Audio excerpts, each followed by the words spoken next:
पढ़ेंगे यहाँ पर ऑर्थो के अंदर एक और टॉपिक जिसका नाम है ऑर्थोसिस इन ऑर्थोपेडिक्स प्रैक्टिस। ठीक है, इसके पहले के वीडियो के अंदर अपन ने पढ़ा था प्रोस्थेसिस के बारे में और उससे पहले अपन ने पढ़ा था एम्पुटेशन के बारे में। जो प्रोस्थेसिस और ऑर्थोसिस होता है ये दोनों अलग अलग होते हैं। प्रोस्थेसिस अपन पहले पढ़ चुके हैं, अब पढ़ेंगे ऑर्थोसिस के बारे में। तो ऑर्थोसिस के अंदर पढ़ेंगे इसका इंट्रोडक्शन, इसको किस तरह से डिवाइड किया गया है उसके बारे में, एंड इसके यूजेस ऑफ ऑर्थोसिस, इसको अपन किस तरह से यूज़ लेते हैं और इनके फंक्शंस क्या होते हैं, इन सब के बारे में। ठीक है, तो अपन यहाँ पर देखते हैं क्या लिखा हुआ है।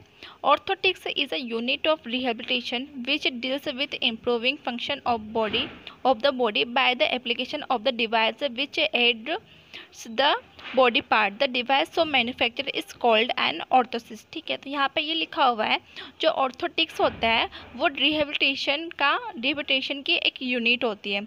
ऑर्थोसिस एक तरीके के डिवाइस होते हैं जिन्हें बॉडी पार्ट पर लगाया जाता है ताकि जो बॉडी के फंक्शंस है वो इम्प्रूव हो सके। ठीक है, ये अपन उन पेशेंट्स में देते हैं जिनके किसी भी कारण से जो अपने मूवमेंट्स ठीक से नहीं कर पा रहे उसके अंदर। ठीक है, तो इस तरह के मैन्युफैक्चर डिवाइस को अपन ऑर्थोसिस कहते हैं। अपन यहाँ पर ऑर्थोसिस के डायग्राम बताते हैं कि ऑर्थोसिस किस तरह से होते हैं। तो इस तरह के अपने पास ऑर्थोसिस होते हैं और इनको अपन इस तरह से बॉडी पर लगा सकते हैं। ये है सर्वाइकल कॉलर जिसको इस तरह से नेक पर लगाया जाता है, और ये है फोर पोस्टर कॉलर। ठीक है, इस तरह से इनको लगाया जाता है। उसके बाद और भी है प्रोसेसेस, यहाँ पर एंकल फुट ऑर्थोसिस है। उसके बाद यहाँ पर वेट रिलीविंग कैलिपर्स है। ठीक है, इनके बारे में अपन आगे भी बात करेंगे अभी। तो अपन यहाँ पर देखते हैं अब इसके आगे वो है नोमेनक्लेचर ऑफ ऑर्थोसिस। तो यहाँ पर क्या लिखा हुआ है। Until recently, the term Bates, calipers, splint or cortex used to name and describe orthosis were not uniform. Now a logic is to use system of standard terminology has been developed. This system uses the first letter of the name of each joint which the orthosis crosses in correct sequence with the letter O for orthosis attach at the end. ठीक है, तो यहाँ पर ये लिखा हुआ है इसके अंदर जो पहले क्या होता था, पहले ऑर्थोसिस के लिए बहुत से नाम जैसे कि बेड्स, कैलिपर्स, स्प्लिंट और कोटेक्स इन सब का यूज़ किया जाता था, और अब इनके लिए स्टैंडर्ड टर्मिनोलॉजी डेवलप की गई है। ठीक है, तो इसका अपन यूज़ किस तरह से लेते हैं, मतलब ऑर्थोसिस को अपन नाम किस तरह से देते हैं।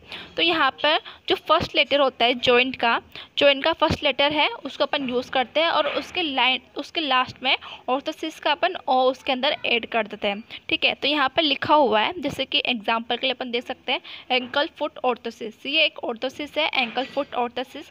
तो एंकल का अपन ने ए ले लिया, फुट का अपन ने एफ ले लिया, और ऑर्थोसिस के लिए अपन ने ओ ले लिया। तो अपन इसको नाम दे दिया A F O orthosis. Okay, तो इस तरह से यहाँ पर और भी नीचे दिए गए हैं। ठीक है, तो यहाँ पर लिखा हुआ है some of the commonly used orthosis are given below.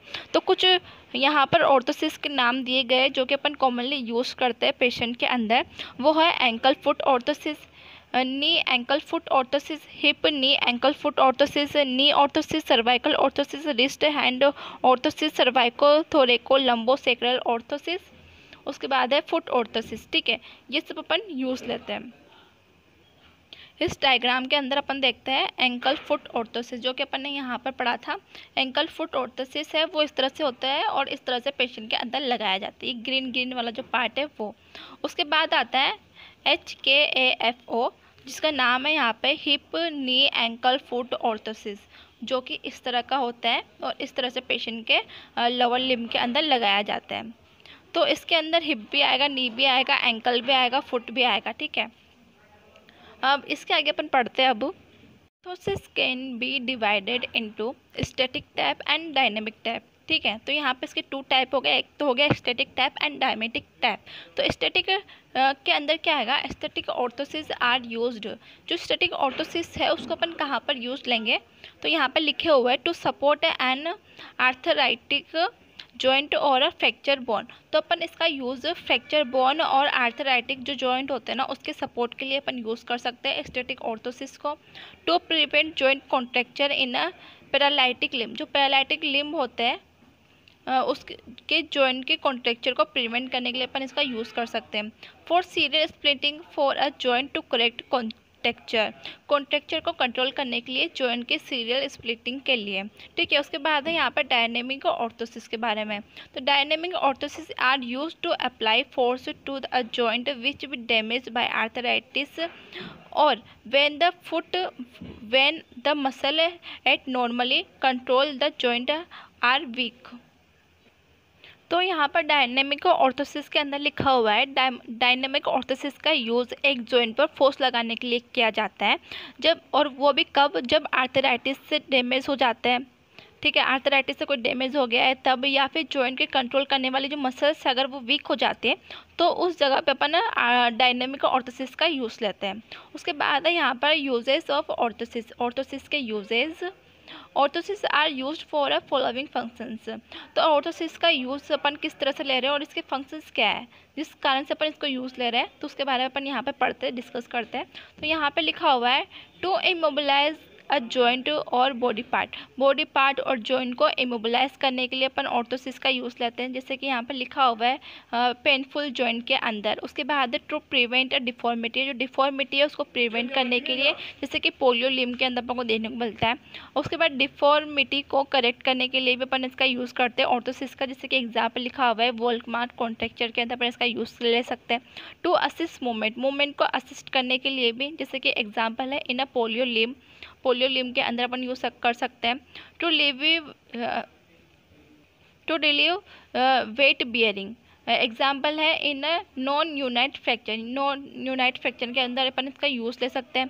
To provide support को प्रोवाइड करने के लिए अपन इन ऑर्थोसिस का यूज़ ले सकते हैं, जैसे कि टू अ फ्रैक्चर्ड स्पाइन, मान लो किसी स्पाइन का फ्रैक्चर हो गया है तो उसके लिए अपन सपोर्ट के लिए प्रोवाइड करवाने के लिए ऑर्थोसिस का यूज़ ले सकते हैं।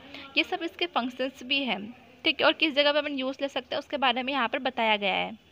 तो यहाँ पर आगे लिखा हुआ है some common clinical conditions requiring orthosis are. तो यहाँ पे कुछ क्लिनिकल कंडीशंस दी गई है जिसके अंदर अपन ऑर्थोसिस है उसका यूज़ कर सकते हैं, जैसे कि सर्वाइकल स्पॉन्डाइलोसिस एंड विल्पेस इंजरी के अंदर अपन ऑर्थोसिस का यूज़ करेंगे। कौन से करेंगे, कॉमनली सर्वाइकल कॉलर और सर्वाइकल ऑर्थोसिस का अपन यूज़ करेंगे, जैसे कि अपन ने पहले डायग्राम के अंदर देखा था सर्वाइकल कॉलर, ठीक है। सर्वाइकल कॉलर का अपन यूज़ करेंगे सर्वाइकल स्पॉन्डाइलोसिस के अंदर, ठीक है। और यहाँ पर एक और है फॉर पोस्टर कॉलर, ठीक है। तो इनका अपन यूज़ करेंगे, किस तरह से लगाते हैं वो अपने डायग्राम के अंदर देख लिया। और भी कुछ क्लिनिकल कंडीशंस यहाँ पे दी गई है जिसके अंदर अपन ऑर्थोसिस का यूज़ करते हैं, जैसे कि रिस्ट ड्रॉप हो गया है उसके लिए भी अपन यूज़ करेंगे। कौन सा यूज़ करेंगे, WHO। फुट ड्रॉप हो गया तो उसके अंदर अपन यूज़ करेंगे AFO।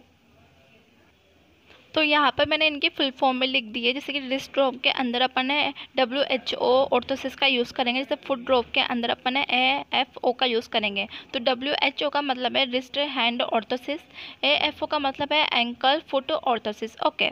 और भी कुछ क्लिनिकल कंडीशंस है, जैसे कि पोलियोमाइलाइटिस उसके अंदर अपन यूज़ कर सकते हैं। रियोमेटॉइड आर्थराइटिस उसके अंदर अपन ऑर्थोसिस का यूज़ कर सकते हैं। स्पाइनल इंजरी है उसके अंदर अपन यूज़ कर सकते हैं, जैसे अपन ने पहले देखा था कि स्पाइनल इंजरी के सपोर्ट के लिए अपन भी ऑर्थोसिस का यूज़ करते हैं, ठीक है। उसके बाद है यहाँ पर सम सर्जिकल शूज़, कुछ शूज़ है जो कि अपन पेशेंट को प्रोवाइड करवाते हैं, जैसे कि उसको फ्लैट फुट हो गया है तो कराएंगे, प्लांटर फैसाइटिस है तो भी अपन उसको करवा सकते हैं, क्लब फुट है तो करा सकते हैं। तो इसके लिए यहाँ पे कुछ लिखे गए हुए हैं शूज़। तो यहाँ पे अपन देखते हैं कौन कौन से हैं। शूज़ विथ थ्रोम्बस हील, ठीक है। तो इसको अपन क्यों यूज़ करेंगे, फ्लैट फुट है अगर किसी पेशेंट के अंदर तो उसके लिए अपन यूज़ करेंगे शूज़ विथ आर्च सपोर्ट, ठीक है। तो फ्लैट फुट है उसके अंदर आर्च डेवलप करने के लिए अपन आर्च फुट मतलब आर्च सपोर्ट के शूज़ का यूज़ करेंगे। CTEV शूज़ अपन यूज़ करेंगे क्लब फुट के अंदर। शूज़ विथ हील पेड का अपन यूज़ करेंगे प्लांटर फैसाइटिस के अंदर। शूज़ विथ मेटाटार्सल पेड का अपन यूज़ करेंगे कॉर्नर्स के अंदर। शूज़ विथ मेटाटार्सल बेड का अपन यूज़ करेंगे मेटाटार्सल जिया के अंदर। शूज़ विथ मीडियल अराइज, जिसके अंदर मीडियल साइड है वो अराइज होगी, इस तरह के शूज़ अपन यूज़ करेंगे जेनोवेलगम के अंदर। शूज़ विथ लेटरल अराइज के को अपन यूज़ करेंगे जेनोवेरम के अंदर। शूज़ विथ यूनिवर्सल राइज के अंदर अपन मतलब क्यों यूज़ करेंगे शॉर्ट लेग के अंदर, ठीक है। फिर उसके बाद यहाँ पे कुछ लिखा हुआ है, वो है in recent year quality of orthosis has improved with availability of better material and designing facilities for polio traditional calipers can now be replaced by aesthetic plastic inserts with can go inside the shoes and can be worn under cloth। ठीक है, तो यहाँ पे ये लिखा हुआ है in recent years, मतलब कुछ रिसेंट ईयर में बेटर क्वालिटी और डिज़ाइनिंग के अवेलेबिलिटी के साथ जो ऑर्थोसिस है उनकी क्वालिटी है वो इम्प्रूव हुई है। ठीक है, तो उसकी क्वालिटी क्यों इम्प्रूव हुई है? ताकि अपने पास बेटर मटेरियल है, डिज़ाइनिंग फैसिलिटीज़ है, इस कारण से। उसके बाद यहाँ पर है पोलियो के लिए ट्रेडिशनल कैलिपर्स को अब एस्थेटिक प्लास्टिक इंसर्ट से रिप्लेस किया जा सकता है। ठीक है, इसको रिप्लेस कर सकते हैं, जो शूज़ के अंदर पहने जा सकते हैं। ठीक है, ये एक तरह का एडवांटेज है, तो उसके ऊपर शूज़ के अंदर पहन सकते हैं और क्लॉथ के नीचे भी पहने जा सकते हैं ताकि ये दिखे ना। ठीक है, तो पोलियो के अंदर अपन इस तरह के ऑर्थोसिस का यूज़ कर सकते हैं। और रिसेंट ईयर में जो ऑर्थोसिस की क्वालिटी इंक्रीज़ हुई है, उसके बाद अपन ने पढ़ा कि कौन सी कंडीशन में अपन किस तरह के शूज़ यूज़ कर सकते हैं, कौन कौन से क्लिनिकल कंडीशंस में अपन कौन से ऑर्थोसिस लगा सकते हैं, इस तरह से अपन ने पढ़ा।